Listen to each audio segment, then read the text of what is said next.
بسم اللہ والحمد للہ والصلاة والسلام علی رسول اللہ وبعد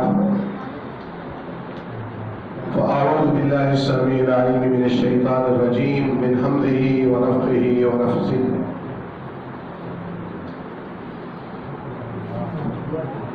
شهر رمضان الذي أنزل فيه القرآن وقال النبي صلى الله عليه وسلم قال الله تبارك وتعالى الصوم لي وانا اجزي به. اس سے قبل فضیلت الشیخ محمد یونس ربانی حفظہ اللہ تقریباً ہر موضوع اور ہر عنوان پر سیر حاصل درس ارشاد فرما رہے تھے، اور ان سے قبل جناب حافظ عتیق احمد سلفی صاحب نے بھی تقریباً 20-22 منٹ کا طویل درس مرحمت فرمایا ہے. ایک تو کچھ مقررین، مبلغین، خطباء اور علماء کی کمزوری ہوتی ہے، وہ یہ چاہتے ہیں کہ سامعین اگر دلچسپی لے رہے ہیں تو اس کا مطلب یہ ہے کہ جتنی اچھی باتیں ذہن میں آتی جا رہی ہیں وہ ان تک ڈلیور کی جاتی ہیں. جیسا کہ شیخ ربانی نے ابھی ارشاد فرمایا کہ میں مختصر گفتگو کے لیے آیا تھا، لیکن ماحول دیکھ کر، آپ کی دلچسپی دیکھ کر ان کا ذوق بھی بڑھتا گیا اور وقت کا پتہ نہیں چلا. لیکن بلا شبہ ان کی ساری باتیں ایسی تھیں کہ اگر ہم ان پر عمل پیدا ہو جائے تو واقعی رمضان ہماری زندگیوں میں انقلاب برپا کرنے والا بن جائے. اور حافظ عتیق احمد سلفی صاحب بھی اسی لیے اتنا زور لگا رہے تھے کہ کسی طرح یہ جتنے افراد یہاں بیٹھے ہیں یہ سب کے سب ان کی طرح کے جرمی، جذباتی، اپنا وقت، اپنا مال، اپنی صلاحیتیں، اپنی آل اولاد، اپنا گھر بار سب نچھاور کرنے والے بن جائیں. یقین جانیے جو علماء کرام ہوا کرتے ہیں، خطباء ہوتے ہیں، مبلغین ہوتے ہیں، مساجد میں بچوں کو سپارہ پڑھانے والے قراء ہوتے ہیں، یا امامت کرانے والے پیش امام ہوتے ہیں، یہ قوم کے محسنین ہوتے ہیں. ان کے بھی اسی طرح جذبات ہوتے ہیں جس طرح کسی عام فرد کے ہوتے ہیں، لیکن یہ اپنے جذبات کا گلا گھونٹ دیتے ہیں. ان کے لیے بھی وہی صبح اور شامیں ہوتی ہے، وہی 24 گھنٹے کے اوقات ہوتے ہیں جس طرح کسی اور کے ہوتے ہیں، لیکن یہ اپنی تفریح پر، اپنے شوق اور ذوق پر اللہ کی، اللہ کے حبیب کی پسند کو ترجیح دیتے ہیں. ہمارے ساتھ ماشاءاللہ ہمارے بزرگ مولانا قاری انیس الرحمان صاحب تشریف فرما ہے. ان کی ایک وجہ شہرت تو، وجہ تعارف تو یہ ہے کہ یہ جمعیت تدریس القرآن سے وابستہ ہے، طویل عرصے سے ہے، تعلیم القرآن. اور دوسری جو ان کی وجہ شہرت یا وجہ تعارف ہے وہ یہ کہ سینٹرل جیل کی جامع مسجد کے خطیب ہیں. میں پڑھ رہا تھا محترمہ افشا نوید صاحبہ کا ایک آرٹیکل، مولانا علی صاحب، اس میں انہوں نے لکھا کہ کیونکہ وہ خاتون ہے انہوں نے لکھا کہ رمضان تو قیدی خواتین کے ہوتے ہیں.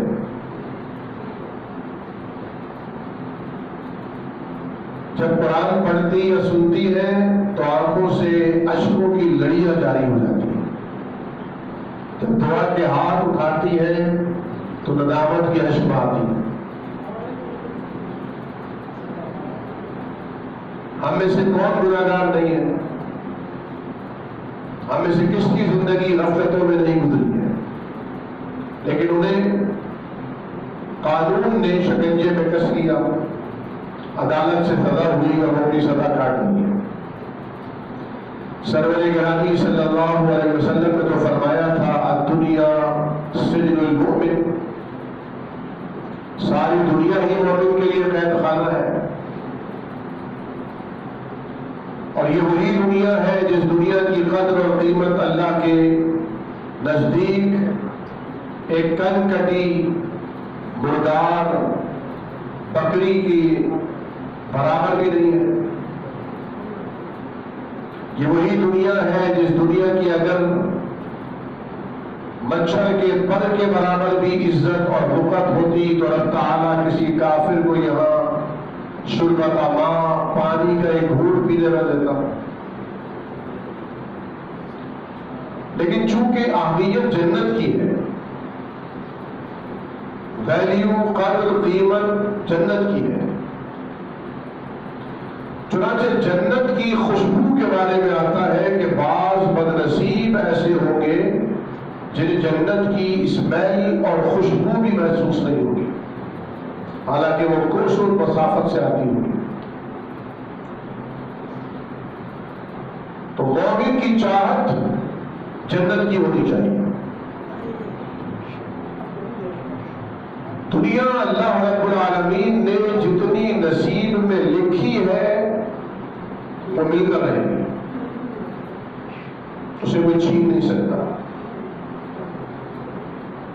جو فرمایا گیا کہ کوشش کرو، جدوجہد کرو، یہ بھی اس لیے تاکہ آزمائش ہو.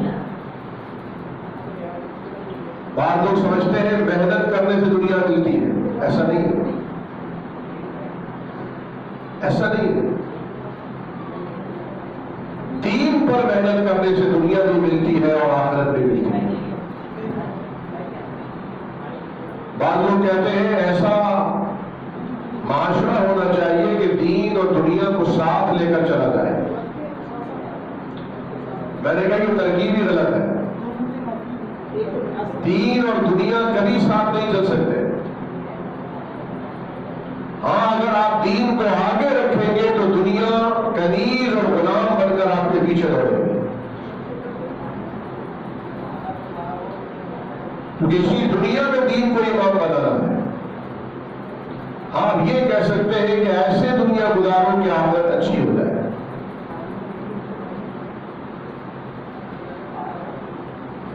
تو میں یہ سوچ رہا تھا جب مولانا یونس رحمانی صاحب اور حافظ عتیق احمد صاحب تقریر کر رہے تھے کہ دنیا میں جتنی اچھی باتیں ہیں وہ کہی جا چکی ہیں، جتنی اچھی باتیں ہیں وہ لکھی جا چکی ہیں. شیخ محترم نے اپنی طرف سے کوئی بات نہیں سنائی ہے. جو سلف صالحین کے اقوال ہیں وہ بیان کیے، قرآن کی آیات کوٹ کی، احادیث طیبات پیش کی. بس ضرورت جس عمل کی ہے اسے کہتے ہیں عمل. اب عمل کا اعتبار یہ ہے، ہمارے دوست بیٹھے یہاں حذیفہ ناصر صاحب جو اسلامیہ فاؤنڈیشن کے عہدیدار بھی ہے، رابطہ سیکرٹری بھی ہیں. انہوں نے صبح مجھے ایک پوسٹ بھیجی واٹس ایپ پر کہ ایک شخص جو لوگوں کے مظالم سہ رہا تھا،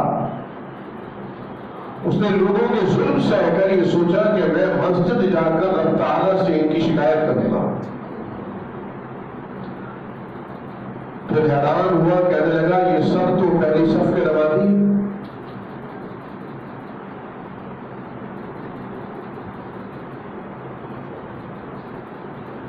کنسپٹ یہ ہو گیا کہ آپ نماز پڑھ لیں آپ 75 ہو گئے. نماز حقوق اللہ کا ایک اہم ترین فریضہ ہے جس کی معافی نہیں ہے. لیکن حقوق اللہ کے ساتھ حقوق العباد بھی فرض ہے. اس طرح آپ نے کس قدر رفقت آمیز واقعہ سماعت کیا نبی کریم صلی اللہ علیہ وسلم. اور حقوق العباد میں اگر کوتاہی ہے تو وہ معافی صرف طلب کرنے سے نہیں ملتی کہ آپ نے کسی کے آگے ہاتھ جوڑ دیے، پیر پڑ لیے، معافی کی درخواست کر دی. جس طرح ابھی شب برات پر میسیجز چلے تھے کہ اگر جانے انجانے میں مجھ سے کبھی آپ کی شان میں یا آپ کے حوالے سے آپ کے حق کی تلفی ہوئی ہو تو میں اللہ کے لیے آپ سے معافی مانگتا ہوں، آپ بھی مجھے معاف کر دیجیے. جس دور میں ہم رہ رہے ہیں یہ گیجٹ کا دور ہے. سوشل میڈیا، یعنی آج لوگ قرآن بھی اگر پڑھتے ہیں تو اپنے موبائل پر پڑھتے ہیں، اینڈرائڈ فون پر. جائز ہے، ناجائز نہیں ہے، لیکن یقینی طور پر مصحف ہاتھ میں لے کر، قرآن کریم کا نسخہ ہاتھ میں لے کر قرآن کریم کی تلاوت سے جو حلاوت نصیب ہوگی، جو روحانیت کی کو جلا ملے گی، وہ موبائل کو ہاتھ میں لے کر تلاوت کرنے سے نہیں ملے گی.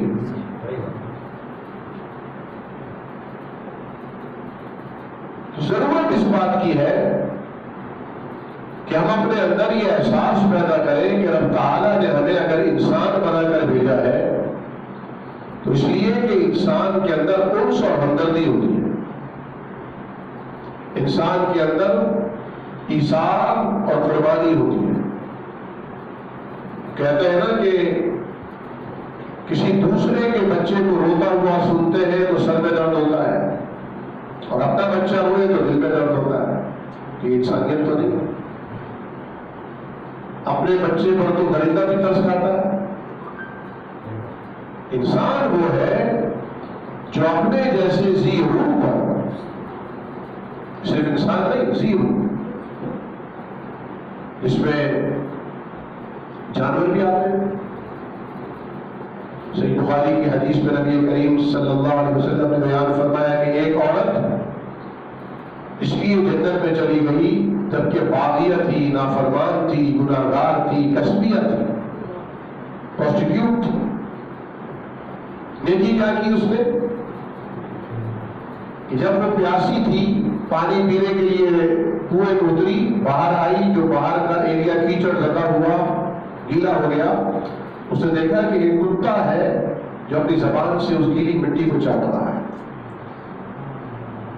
چونکہ وہ بھی پیاسی رہ چکی تھی اس لیے اسے اس کتے کی پیاس کا احساس ہوا. آج روزہ رکھنے کے باوجود اگر کسی غریب اور مسکین کی بھوک کا احساس نہیں ہوتا تو یہ روزہ اپنے مقصد میں ناکام رہا ہے. روزہ کھانے پینے چھوڑنے کا نام نہیں ہے. روزہ دوسرے کا احساس کرنے سکھانے کی تربیت ہے، اور یہ احساس جاگزی کرنے کا نام ہے کہ اللہ رب العالمین کے لیے حلال چھوڑ کر اس مقام پر آؤ جب حرام چھوڑنا کوئی معنی نہ رکھتا. پانی بھی حلال ہے، روٹی بھی حلال ہے، گوشت بھی حلال ہے، کھجور بھی حلال ہے جس سے روزہ کھولا جاتا ہے، لیکن وقت افطار سے پہلے کھجور نہیں کھائی جا سکتی. آب زمزم بھی اگر کوئی پیش کرے تو آپ آب زمزم بھی نہیں پیئیں گے. یہ کانشیسنیس کا احساس ہی تو ہے کہ میرا روزہ ہے. کوئی لڑنے آیا ہے تو آپ لڑنے کی طاقت رکھنے کے باوجود اپنے آپ کو روکتے ہیں، خود پر قابو پاتے ہیں. کیوں؟ انی صائم، میرا روزہ ہے، میں نہیں لڑ سکتا. اور روزہ صرف ظاہری عبادت یعنی روزہ وہ عبادت ہے جن پہ ظاہر تو ہے ہی نہیں. روزہ کشائی کی تقریب ہوتی ہے، افطار پارٹی ہوتی ہے، کتنے لوگ یہاں سے وہاں تک بیٹھے ہوتے ہیں، کسی کے بارے میں آپ کہہ نہیں سکتے کہ اس کا روزہ ہے اور اس کا روزہ نہیں ہے. اسی لیے واحد عبادت ہے نماز پڑھتے ہوئے لوگ آپ کو دیکھتے ہیں، طواف کرتے ہوئے آپ لوگوں کو دکھائی دیتے ہیں، خیرات کرتے ہوئے بھی آپ نظر آ سکتے ہیں، جہاد کرتے ہوئے مقاتلہ کرتے ہوئے بھی نظر آ سکتے ہیں، لیکن روزہ آپ کا اور آپ کے رب کا ہوتا ہے. اس لیے فرمایا جزا بھی میں خود دوں گا. فرشتوں کے پاس وہ کیپیسٹی، وہ طاقت، وہ کیپیبلٹی ہی نہیں کہ وہ اس کا اجر لے سکے. بلکہ ایک قدم آگے بڑھ کر اگر یہ کہہ دیں کہ جسارت کروں کہ ان کے پاس جو فلاپی ہے، ان کے پاس جو USB ہے، وہ روزے کا اجر اور ثواب کما ہی نہیں سکتی، سما ہی نہیں سکتی. یہ رب تعالیٰ نے اپنے اختیار میں رکھا ہے. روزہ میرے لیے رکھا تو جزا بھی میں دوں گا، کیونکہ روزہ صرف جسم کا نہیں، روح کا روزہ ہے، کیفیات کا روزہ ہے. اور قرآن کریم سورہ بقرہ کی جن آیات میں رب تعالیٰ نے رمضان کا اور روزوں کا تذکرہ کیا، انہی آیات میں رب تعالیٰ نے ان کی اہمیت جتانے کے لیے قرآن کا ذکر فرمایا. شہر رمضان الذی انذر فیہ القرآن. تو معلوم ہوا کہ رمضان کی سب سے بڑی عبادت روزے کے بعد اگر کوئی ہے تو وہ تلاوت قرآن ہے، قرآن سے تعلق ہے. نبی کریم صلی اللہ علیہ وسلم ہر روز قرآن کا دور فرماتے، ہر مہینے فرماتے، لیکن رمضان میں آپ 2 مرتبہ قرآن کا دور فرماتے.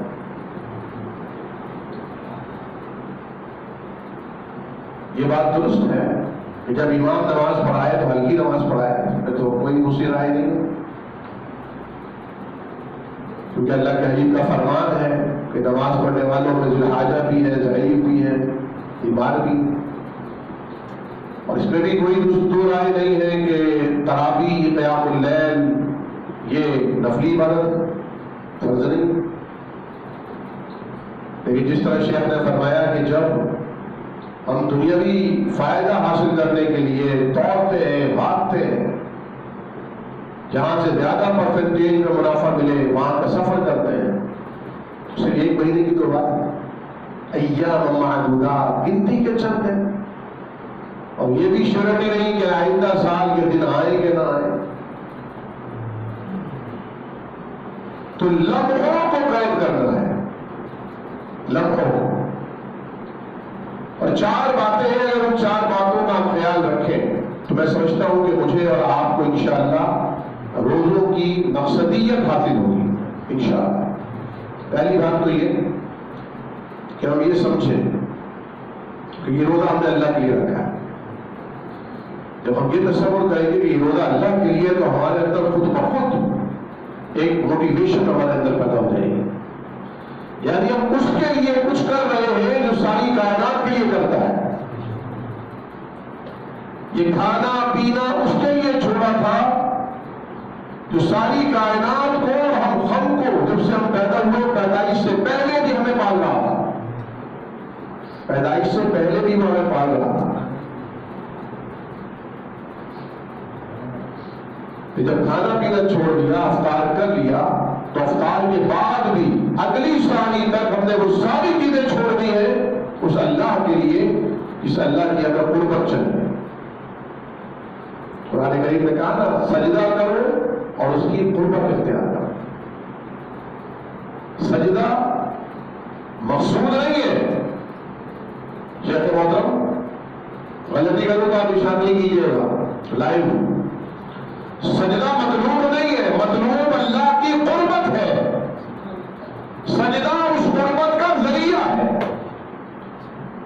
فرمایا کہ بندہ اس وقت سب سے زیادہ اللہ کے قریب ہوتا ہے جب وہ حالت سجدہ میں ہوتا ہے. تو حالت قیام بھی اللہ کے حضور ہے، رکوع بھی اللہ کے آگے ہے. سجدے میں یہ خاصیت کیوں؟ فرمایا اس لیے کہ اس میں اس کا تذلل ہے، اس لیے کہ اس میں عاجزی ہے، مسکنت ہے. انسان کے پورے وجود میں سب سے اہم ترین چیز اس کا چہرہ ہوتا ہے. کوئی آپ کے ہاتھ کی، آپ کے پیر کی، آپ کی کمر کی، تعریف کرے، لیکن آپ کے چہرے کی تعریف نہ کرے بلکہ اس کی مذمت بیان کرے تو آپ اسے دوست نہیں بنائیں گے۔ چہرے انسان کی شناخت ہوتا ہے، اور چہرے میں سب سے اہم ترین چیز یہ پیشانی ہے۔ جب آپ نے اپنا سارا وجود روح اور جسم کے ساتھ اللہ رب العالمین کے حضور رکھ دیا تو اس تذلل اور اس عاجزی کو اللہ رب العالمین نے پسند کیا۔ الصلاۃ معراج المؤمن، دنیا والوں کی نظروں میں آپ گرے ہوئے ہیں، رب تعالیٰ آپ کو عروج عطا فرما چکا ہے، اور آپ بیٹھے بھی المعارج انسٹیٹیوٹ میں ہیں ماشاءاللہ۔ تو یہ ہمارے حافظ عتیق احمد سلفی صاحب، ان کے صاحبزادے حافظ عبداللہ صاحب جو اس سال مسجد عبداللہ میں تراویح سنائیں گے انشاءاللہ، اور ان کے دوسرے صاحبزادے اور ان کی اہلیہ صاحبہ اور بیٹی صاحبہ، یہ مبارکباد کے حقدار ہے کہ اللہ نے انہیں چن لیا ہے۔ لوگ دنیا کے لیے دوڑ دھوپ کرتے ہیں، اور یہ اور ان جیسے اللہ والے اللہ کے لیے بھاگتے دوڑتے ہیں۔ کیا مقصد ہے؟ اور آپ سے جو تعلق ہے اس کا کیا مفاد ہے؟ کیا مفاد ہے؟ تو میں اللہ سے دعا کروں گا کہ اللہ ان کی نسلوں کو اللہ رب العالمین خیر کے لیے منتخب فرمائے، اور ان نئے بزرگوں کی رفاقت اور معیت کے اعتبار سے بھائی یہ تو کہنے کی ضرورت ہی نہیں ہے نا۔ اگر آپ اچھائی کے راستے پر ہے تو یہ بات طے شدہ ہے، کان ابوہما صالحا، ان کے والدین دیکھتے ہیں، ان کے والدین دیکھتے ہیں۔ ابھی ہمارے یہاں ایک تقریب ہوئی، الایمان گروپ آف کمپنی ہمارا ایک ادارہ ہے جس میں ہم پراپرٹی کا کام کرتے ہیں، اور میں چونکہ وہاں پہ ڈائریکٹر شریعہ افیئرز ہوں تو میری کوشش ہوتی ہے کہ وہاں کوئی کام بھی شریعت سے متصادم نہ ہونے پائے، وقت پر نمازیں پڑھی جائے باجماعت، اور جتنی میری کوشش ہے اتنی میں کوشش کرتا ہوں۔ اور شیخ صاحب ماشاءاللہ وہاں ہو کر بھی رہے، شیخ یونس ربانی صاحب کو بھی دعوت دیتا ہوں، اور مولانا انیس الرحمان صاحب کو بھی کہ آپ بھی وقت نکالیے، تشریف لائیے، اور کیونکہ جتنے زیادہ نیک لوگ کسی جگہ پر جائیں گے وہاں کا ماحول خود بخود نیکی کی طرف راغب ہوگا، ماحول تبدیل ہوگا، اور خدا نہ خواستہ خراب لوگ آئیں گے تو ماحول خراب ہوگا۔ تو وہاں الحمدللہ عام طور پر لوگ سمجھتے ہیں، لیکن کوئی فیلڈ ایسی نہیں ہے کہ جس میں گندے لوگ نہ آئے۔ داڑھی کو دیکھ لیجیے، نبی اکرم صلی اللہ علیہ وسلم کے تمام انبیاء کی سنت ہے داڑھی، لیکن آج اگر داڑھی رکھنے والا آپ سے کوئی بات کرے گا نا تو باوجود اس کے کہ آپ کی داڑھی آپ چوکنا ہوگا، ہوشیار ہوگا، اس سے بات کریں گے، آپ کہیں گے کہ کوئی فراڈ نہ کرتے ہیں۔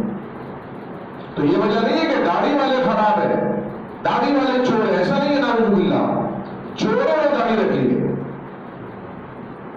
بدماشوں نے داڑیاں رکھ لی۔ اور یہ میں نے تو ایک دن جمعے کے خطبہ اجتماع میں یہ بات کہی، یعنی جذبات میں آ گیا، میں نے کہا اگر میرا بس چلے اور اسلامی نظریاتی کونسل یہ سفارش مرتب کرے اور حکومت اسے اس پر امپلیمنٹ کرے تو میں کہوں کہ تمام مکاتب فکر کے علماء پر مشتمل ایک ایسی اکیڈمی بنائی جائے جس کو داڑھی رکھنی ہو وہ وہاں اگر پیش ہو، پہلے انٹرویو دے، وہ اجازت نامہ دے تو داڑھی رکھے۔ یہ جو حجاب اوڑے عورتیں پھرتی ہیں اور حجاب کو بدنام کرتی ہیں، کتنے لوگوں نے مجھ سے کہا کہ ہم اپنی بیوی کا چہرہ اس لیے نہیں چھپانے کی جگہ دیتے کیونکہ یہ خراب عورتیں کرتی ہیں، بے شمار لوگوں نے۔ تو ایک اکیڈمی ہو باقاعدہ، وہ اجازت دے کہ ہاں یہ عورتیں برقع پہن سکتی ہیں، ایسے رنگ کا برقع یہ پہنے گی اور ایسے رنگ کا یہ عام عورتیں پہنے گی برقع۔ مقصد کیا تھا حجاب کا؟ شناخت، تاکہ پہچانی جائے۔ تو مکس اپ ہو گیا، سارا سسٹم ہی مکس ہو گیا۔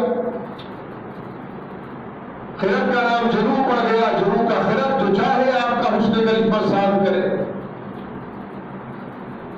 آج اگر آپ کسی شادی کی تقریب میں جائیں اور جب اعلان ہو جائے کہ چلیے بھی آئیے آئیے آئیے بسم اللہ بسم اللہ، اور آپ بیٹھے رہیں، آپ کیوں بیٹھے ہیں؟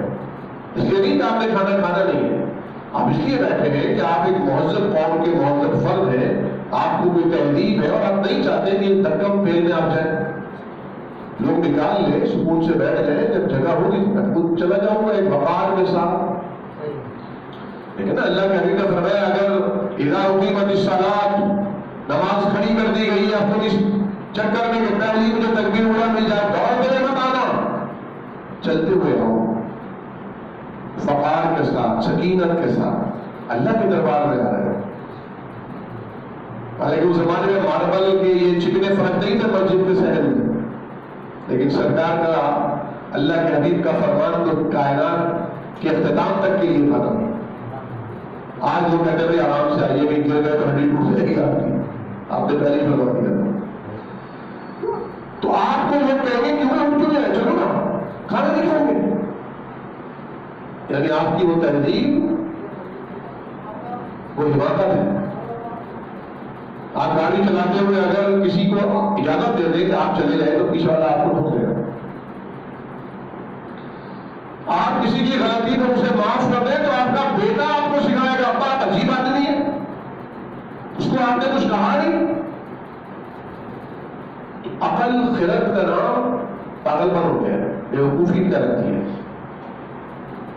لیکن ہم وہ نہیں ہے کہ چلو تم ادھر کو ہوا ہو جدھر کی. ہر دور میں تاریخ انہی لوگوں کو زندہ رکھتی ہے، وہی لوگ معاشرے کا جوہر ہوتے ہیں جو رواج کے خلاف چلتے ہیں، جو رسول کو بریک کرتے ہیں، جو روایت شکل ہوا کرتے ہیں. اب رمضان کے روزہ رکھنے کے بعد افطار پارٹی میں بھی چھینا جھٹتی ہو، سوچیے آپ پھر کیا ہوتا ہے. بجائے اس کے دوسروں کو دینے کے خود لیا جائے، کیا ہوتا ہے.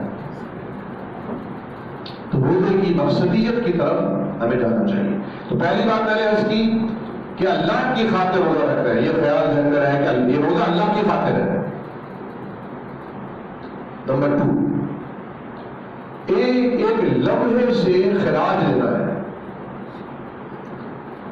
اس رمضان میں جرمانہ اور کفارہ ادا کرنا ہے اپنی پچھلی زندگیوں کا.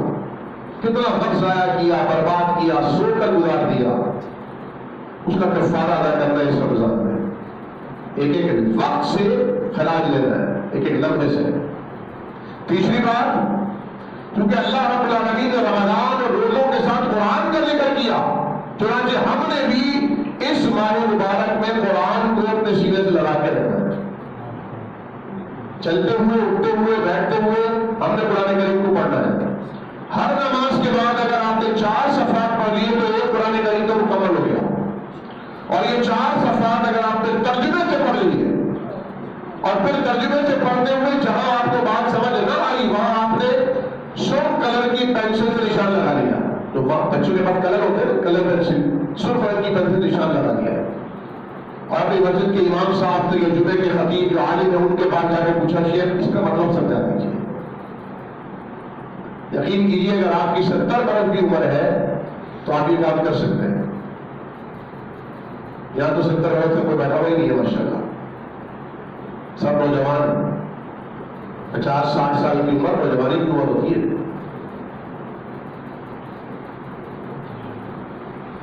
اور یہ اتنا بڑا شرف ہے، خیرکم من تعلم القرآن وعلمہ. تو میں بہترین وہ ہے جو قرآن سیکھتا ہے اور سکھاتا ہے. اس سے بڑا کائنات کا کوئی شرف نہیں ہے. کیا اپنے آپ کو سیکھنے اور سکھانے والوں کو بنا دیجیے. اور چوتھی بات، یہ مہینہ ہے مانگنے کا مہینہ. اللہ دینے پر آیا ہے، آپ مانگیے. اور یہ مت سوچا کیجیے کہ ملا کہ نہیں ملا.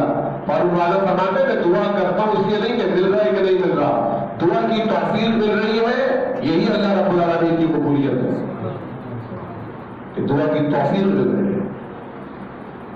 ایک تو ہر نماز کے بعد کوشش کیجیے دعا مانگیے، ہر نماز کے بعد، چاہے امام صاحب مانگے نہ مانگے آپ مانگے. اور ایسے مانگے کہ نہ جانے اگلی نماز پڑھنے اور دعا مانگنے کا موقع ملے نہ ملے. ہر نماز کی بات مانگے، اذان اور اقامت کے درمیان مانگے، ہے کہ یہ میں نے کرنا ہے، لازم کرنا ہے. پھر صبح کا سحری کا وقت، سحر کا وقت 2 رکعت پڑھ کر سجدے میں سر رکھ کے مانگ لیں. سب سے عام ترین چیز تو معافی ہے، وہ مل گئی تو سب مل گیا. اللہم انک عفو تحب العفو فاعف عنی. اور جب معافی مانگے نا اللہ سے تو یہ بھی دل میں مانگے کہ اللہ مجھے جرأت دے، توفیق دے، میں بھی دوسروں کو معاف کر دوں.